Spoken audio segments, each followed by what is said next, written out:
Pergunta importante para você. A igreja que você começou a frequentar, você acabou de ler, não é, sobre Calvino, sobre a doutrina reformada, se empolgou, assistiu no YouTube e pensou, cara, quero ser reformado, vou ser reformado agora. E aí começou a frequentar uma igrejinha no seu bairro, ou em outro bairro, sei lá, que você chegou e passou, viu? Igreja reformada, não sei das quantas, né? A minha pergunta para você é importante. A igreja que você está frequentando, ela é reformada mesmo?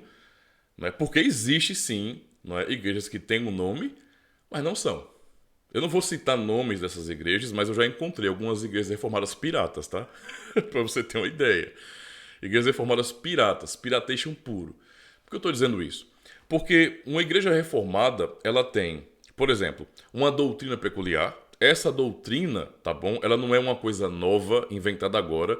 Elas são as mesmas doutrinas defendidas durante a história.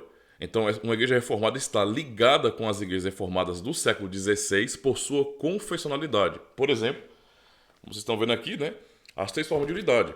Né? Eu faço parte de uma igreja reformada, né, que subscreve as três formas de unidade.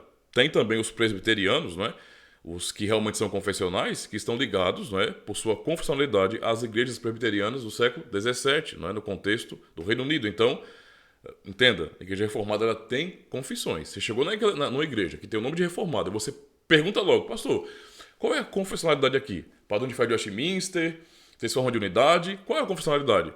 Ah, esse negócio de confissão aí pra mim, meu irmão, é coisa do passado isso aí passou, tá? Você não faz sentido, é irrelevante, é obsoleto, né? Se você ouvir esse tipo de resposta, meu amigo, e você quiser ser reformado mesmo, sai de lá, tá? É porque você não está numa igreja reformada. Se o seu objetivo realmente for ser reformado, você não é obrigado a ser reformado, não, relaxa. Não estou dizendo que você é obrigado a ser reformado, não. Nem todo mundo precisa ser reformado, não, tá? Eu não tenho essa pretensão, não. Mas se é o que você quer, não, eu quero ser um cristão reformado mesmo. Então, se essa igreja não for confessional, meu irmão, estou dizendo para você, procura outra que isso aí, sei não, viu? Piratation, 25 de março, sabe? Tá bom? Made in China. Tô brincando, viu? Os chineses aí, eu tô brincando. Então, basicamente é isso. Confessional. Não é? Uma outra coisa importante também é que as igrejas reformadas, não é de verdade, as igrejas reformadas que têm identidade reformada, que têm uma ligação histórica, digamos assim, além de ter uma doutrina peculiar nas confissões, elas têm, por exemplo, um modelo de culto bem peculiar. Você vai notar logo, não é, que nessa igreja reformada, se ela for reformada mesmo, o culto não é igual ao das igrejas evangélicas no sentido geral. Não estou dizendo que todas as igrejas evangélicas têm um tipo de culto que é infiel, por exemplo, mas há muita infidelidade nas igrejas evangélicas. Isso existe. Primeiro porque o culto que geralmente evangélicos prestam, muitos deles, né, em muitas comunidades que eu já frequentei, participei, que eu conheço, não está baseado na escritura, não. É muito mais uma expressão do gosto das pessoas. Então, o tipo de cântico que é cantado, às vezes nem cântico congregacional, é música mesmo, música gospel. Então, coloca-se música gospel, cria-se um ambiente de participação que parece mais um show de calouros. Não é? Esse tipo de culto, embora tenhamos que respeitar como culto, não é um culto reformado, tá? Não é um culto reformado, é um culto muito mais moderno e realmente muito mais inclusivo do que deveria ser, né? Porque o culto bíblico, que é o culto reformado, ele é totalmente pautado pela Escritura. Ele segue o princípio da palavra de Deus. Ele não dá espaço para a criatividade humana nesse sentido. Então não é um ambiente para que você participe e mostre os seus talentos. Não é? Embora haja arte no culto, claro, se tem gente cantando, se tem um músico, de repente, não é, dedilhando ali o violão, isso ajuda, não é? Isso também é belo, mas o foco do culto não é isso. Não é a exposição da arte, não é a exposição dos talentos das pessoas. Não é? O culto é um serviço a Deus, é um trabalho que prestamos ali, um trabalho sagrado a Deus. E o culto ele é um diálogo pactual. Então, Deus fala, o povo responde. Deus fala, o povo responde. É assim que funciona um culto reformado, porque é assim que a Bíblia ensina. Tá? Então, você vai notar logo se o culto dessa comunidade ele é um culto mais avivado, não é mais pentecostalizado, ou então é um culto realmente bíblico, onde você tem uma lógica do evangelho do começo ao fim, onde, por exemplo, o texto inicial, de repente, ele combina de alguma maneira com o texto da pregação.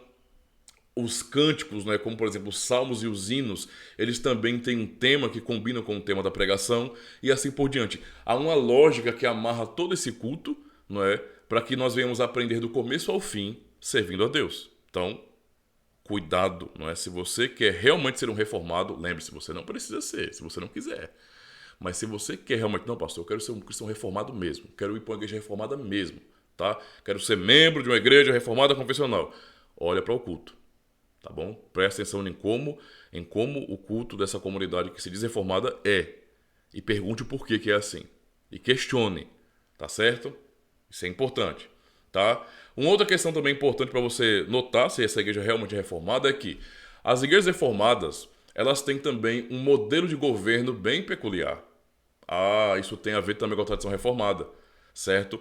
As igrejas reformadas, por exemplo, pensando na tradição original, não é, digamos assim, não se trata de uma denominação grande. Então, muitas pessoas perguntam, mas que denominação é a sua? Não é uma denominação grande. Não é como uma igreja batista. Aqui é a igreja batista, ministério não sei de quem, a Assembleia de Deus, ministério não sei das quantas, né? Madureira e assim por diante. Não tem nada a ver com isso. Não é?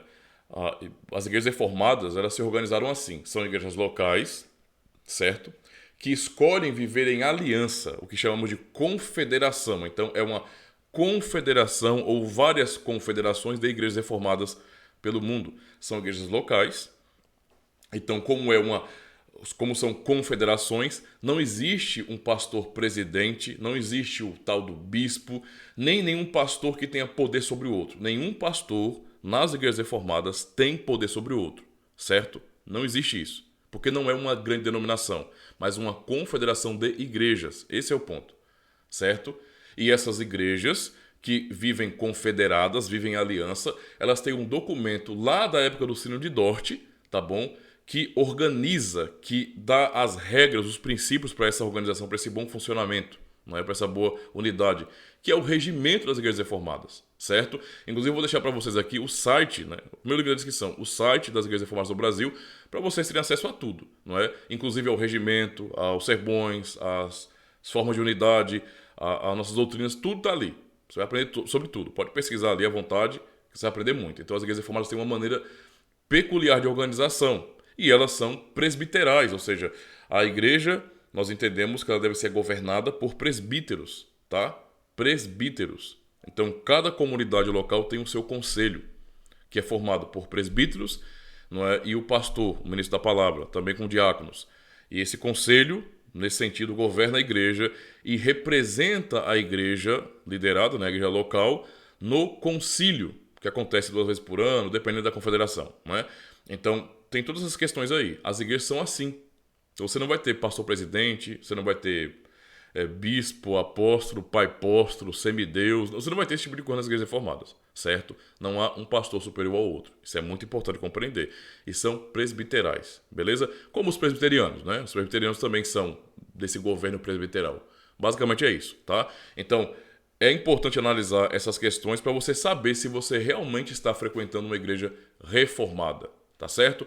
Pergunte a esses líderes, questione sobre isso, se você quer realmente fazer parte de uma igreja reformada, para que você tenha uma boa orientação e realize a sua vontade, né, de frequentar ou então de ser um membro, né, comungante de uma igreja reformada. Belezinha? Espero que tenha servido para você. Se você sabia disso, não é? Ou se para você isso é uma surpresa, ou se você a partir disso aqui vai começar a pesquisar melhor, deixa aí nos comentários, compartilha a sua experiência aqui com a gente, beleza? De repente o seu comentário, a sua experiência pode virar um outro vídeo aqui, tá bom? Deus abençoe, não esquece de cooperar com o canal, compartilhando com todo mundo, ajuda aí, tá bom? Para que mais pessoas conheçam a tradição reformada confessional. Valeu, Deus abençoe e até o próximo vídeo.